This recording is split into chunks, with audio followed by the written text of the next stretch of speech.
Bonjour chers élèves, j'espère que vous allez bien. Aujourd'hui, on va parler d'une figure de style très connue, c'est la comparaison. Partons d'un exemple. Ce chat est comme un lapin. Donc, comme vous voyez, le chat, il ressemble au lapin et il a un volume, son volume est comme le volume d'un lapin. La girafe est plus grande que l'éléphant. Donc, vous connaissez tous que la girafe a un cou un peu plus long qui fait que la girafe soit plus grande que l'éléphant. Le chat est moins grand que l'éléphant. Si on compare un chat avec un éléphant, on peut dire que le chat est moins grand que l'éléphant. La girafe est la plus grande de ces trois animaux. Alors, quand on fait une comparaison entre ces trois animaux, on va retrouver que la girafe est la plus grande. Le rat est le moins grand de ces trois animaux. Alors, ce qu'on doit retenir, c'est que la comparaison est une figure de style qui consiste à chercher la différence ou la ressemblance entre des personnes, des animaux ou des choses. Quand on compare quelque chose avec quelque chose ou une personne avec une autre, alors soit on cherche à la différencier de cette autre personne, soit on cherche la ressemblance ou bien le point en commun.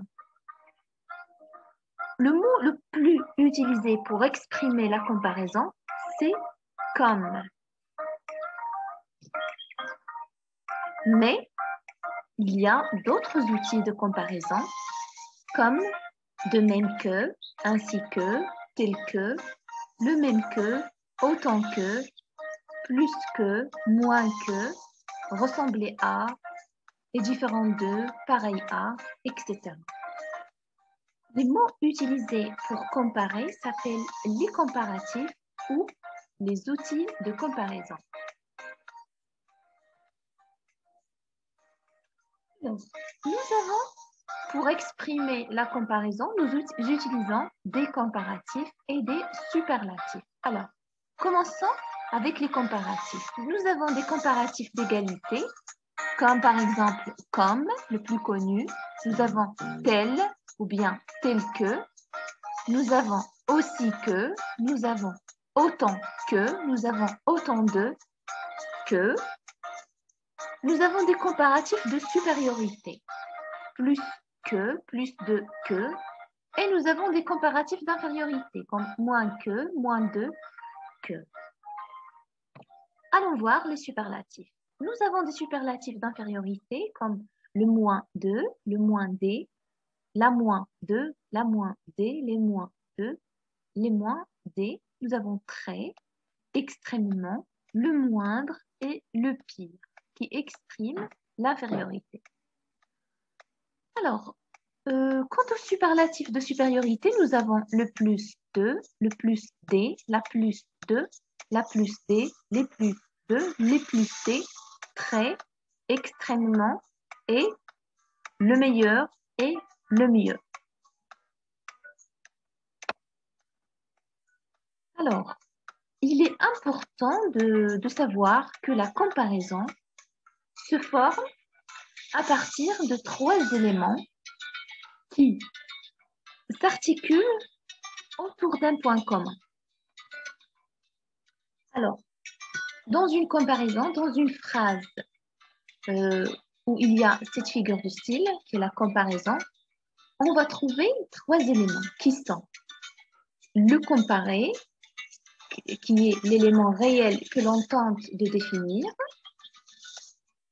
Nous avons le comparant, c'est l'élément avec qui on compare, ou bien l'élément utilisé pour imager le comparé, pour lui donner une image.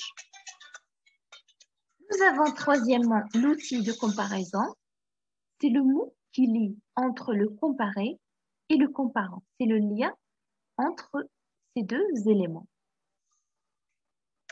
Et nous avons également le point commun. Donc, qu'est-ce que le point commun? Le point commun, c'est la caractéristique partagée par le comparé et le comparant. C'est-à-dire c'est la caractéristique que l'on trouve chez le comparé comme chez le comparant. Prenons un exemple. Alors, Brenda est belle comme une fleur. Brenda est belle comme une fleur. Ici, nous avons le comparé qui est Brenda. Nous avons l'outil de comparaison qui est comme.